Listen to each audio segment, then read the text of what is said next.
All right, good morning. It is March 12th. It is around, what time is it? 8:39 at the time of this video. Uh, CPI data just came out.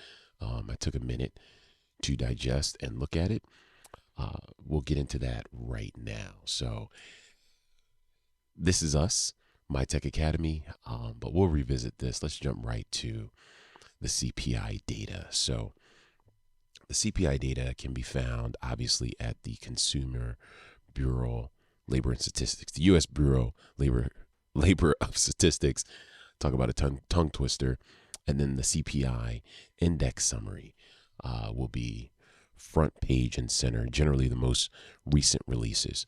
So breaking this down, the gist of all this is that the report for January indicated a 0.3% month-over-month increase in CPI for all urban consumers. So that'd be CPIU, and had an annual inflation rate of roughly about 3.1%.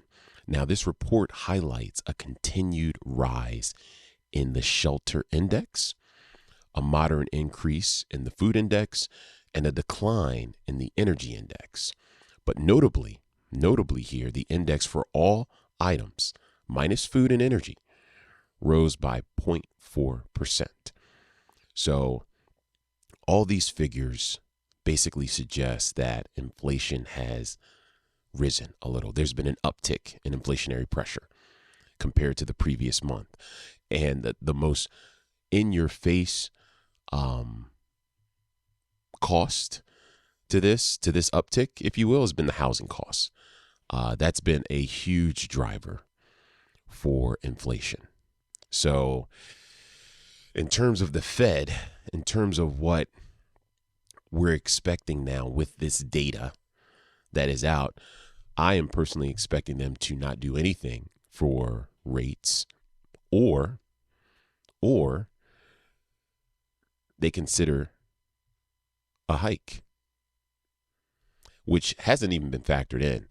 So a rate hike can still be considered on the table here. They have a lot to do. They have a lot to consider in terms of their monetary policy to manage the inflation. So it makes sense. That's, if you've noticed, the past 2 weeks we've had like a buildup, or past week and a half we had a buildup. We had Harker earlier last week not speaking, and then we had Bostic talking about rate cuts in June.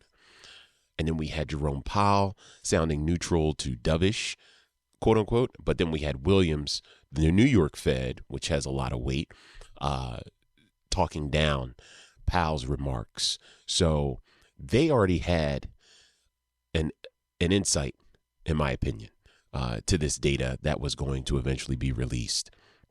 Definitely ruling out any kind of first quarter or even second quarter rate cuts.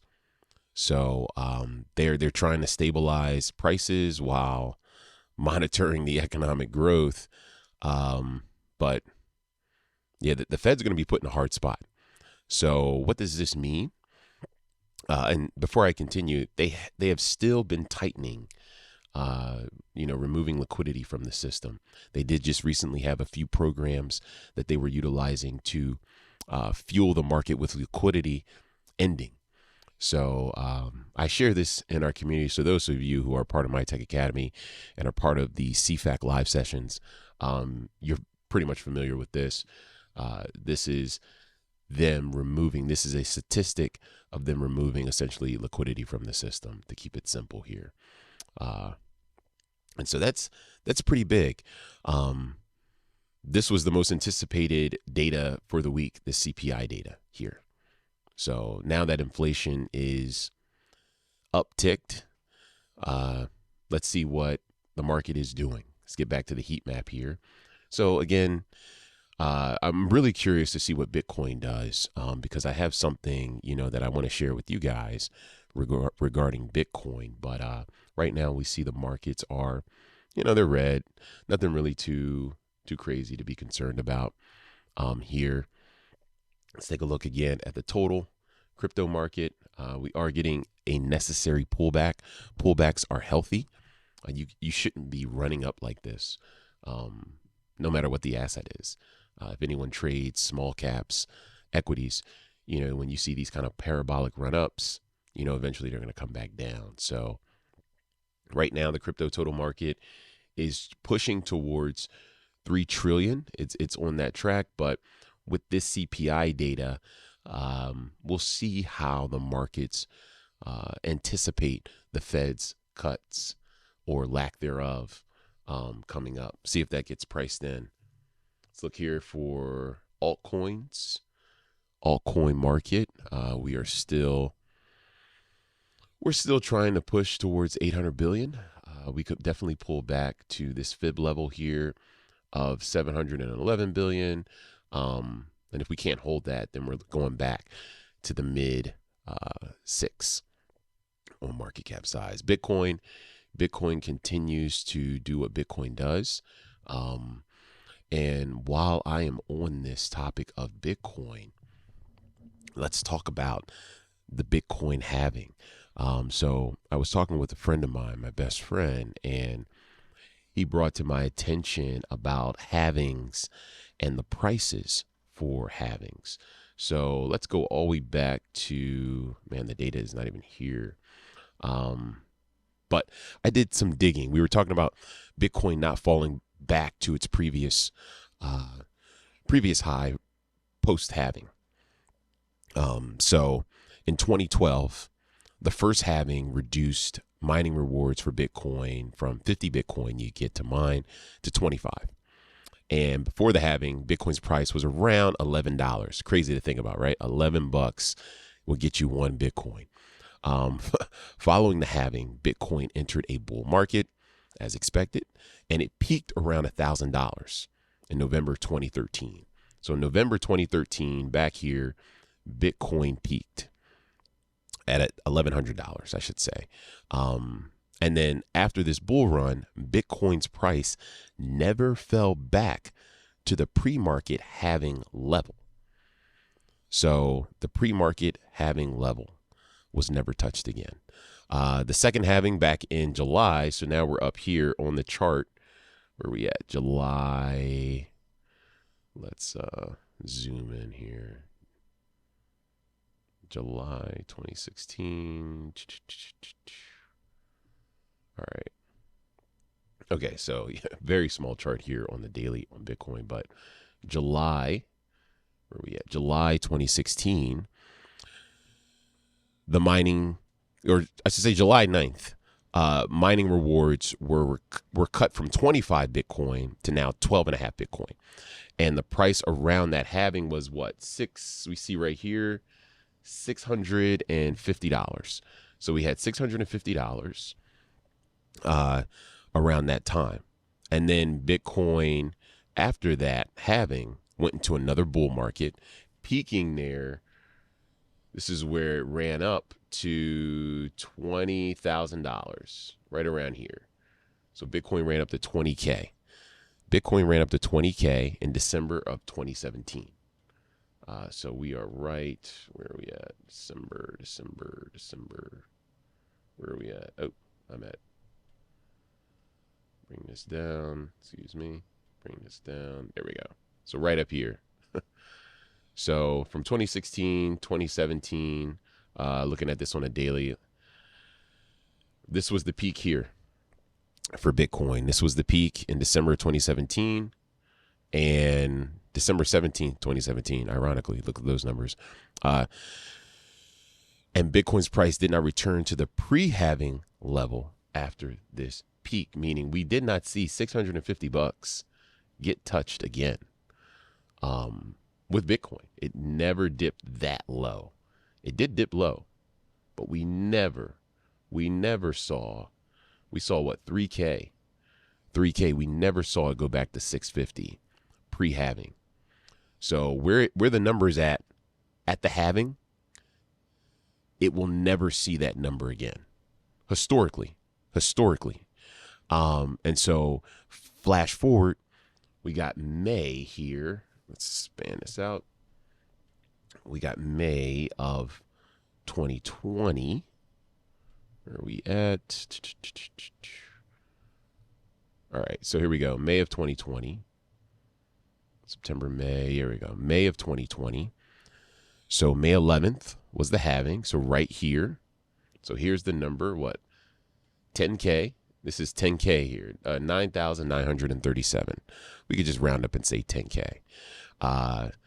So around this area of 8,000 to 10K. Bitcoin's price at the time of the halving was around this. 8,600. If we're looking at May 11th, Monday, May 11th, 8,600 was Bitcoin's price. Following this event, what did Bitcoin do? Bitcoin experienced another significant increase, reaching to then an all-time high of 64,000. So we went all the way up to here. That was that first all-time high, and then we dipped down, and then we made a new all-time high per se, but this was post-halving. It was 64K. So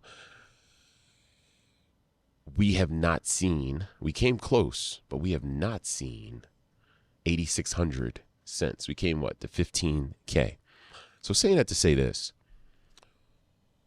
Bitcoin's price at the halving, if it's still elevated at 72, or if it's down here at 44, or if it's down here at 29, or if it's down here at 20, historically, wherever it was at pre-halving, right before the halving, it never saw that number again. So could this time be different? We'll see. We'll see. I just wanted to share that. Really, in terms of Bitcoin itself, from a TA perspective, just wait and see. Pullbacks are healthy. Just keep that in mind. So again, I'm expecting Bitcoin to pull back to now maybe 60,000, and then it'll be wait and see for 60K, because it did run up, but wait and see now. After 60K, what Bitcoin does. Same thing for Ethereum. I'm expecting it to go back down to 3,300. And then at 3,300, 3,500, 3,300 range, we're going to just wait and see. So really, again, the S&P is not open. It is, at the time of this video, it is 8:52 right now. So the S&P is not open yet. The markets are, the pre-market data, nothing really to cover here in terms of that. Japan, the Nikkei, they're in a double top.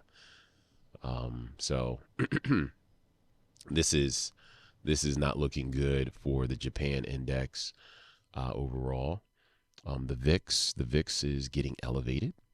So this is good. This is good news if you're interested in equities and looking for opportunities. The higher this goes, the higher this goes, the more likely valuations will come back into favor. Overpriced assets, whether that's in the tech space, etc., will come back down to reality, and you'll be able to buy. Clearly, the correlation between Bitcoin. So basically what Bitcoin does, the ETFs are going to do the same. This is a monthly. Let's look at here. So we have a lot of gap to fills. Like I said in prior videos, once this rolls over, it's rolling over. The IBIT, the Fidelity, as well as the ARK ETF. So what I want to end on is, first we'll go over some TA levels. So here's Quant. Here's Quant right here. Really, the short and simple of it on Quant is, if Quant stays above $119, then it is bullish. If Quant does not stay above 119, then it is bearish on Quant. That's really the inflection point at the present time on Quant. I've been on the record indicating that I'm expecting to see a $40 Quant, just because of some historical data that I came across that lent itself to that. And we'll see. Let's move over to Kaspa. Kaspa is another crypto project here from a technical perspective. it has broken this fib level, so I would expect it to go back down to 12 cents and then see if it holds at the 12-cent mark. If not, we're going to get back to the 9-cent range, and then we'll have to assess from there. Right now, it's still looking like, it could pump. It's had this pattern. If you look here, it has this 90-degree angle and then shoots up. So we could see it do a 90-degree angle here and then potentially try and make a new high. If the angle gets too steep, I would not expect that to happen. And then Avalanche. If you see here, it is forming a double top itself pattern. So this is a double top here on the daily for Avalanche. So we'll see how this plays out. Any pullback, I expect it to be at $43. And then if it doesn't hold $43, coming back down to $29. And then we'll have to wait and see from there for AVAX. Lastly, let's take a look at cocoa. So I've shared this in the community many times. This is your inflation indicator, one of your inflation indicators. I use another one, orange juice, but cocoa going from 2,000 all the way up to 7K. This told me right away that in between this and the other inflation indicator that I look at, that inflation was either upticking or it was going to be neutral. And you can't have cocoa run up like this and it not see a ripple effect. Chocolate has gone up. I know people love chocolate, but the price of chocolate is much higher now.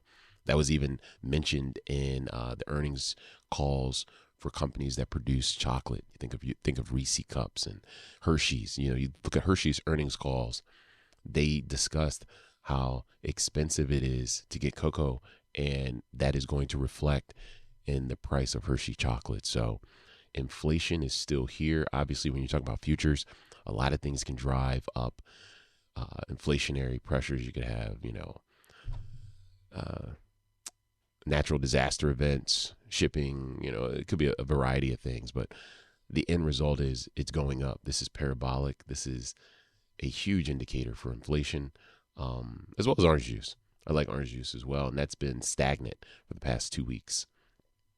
So, yeah, there you go, guys. A little longer than usual, but check us out, My Tech Academy. We got a lot of things happening, a lot of things going on. I got we got a CFAC live coming up this Thursday at 8 p.m. And come join the community. The 3 intelligent, savvy, handsome instructors here. All right. Talk to you later. See you tomorrow.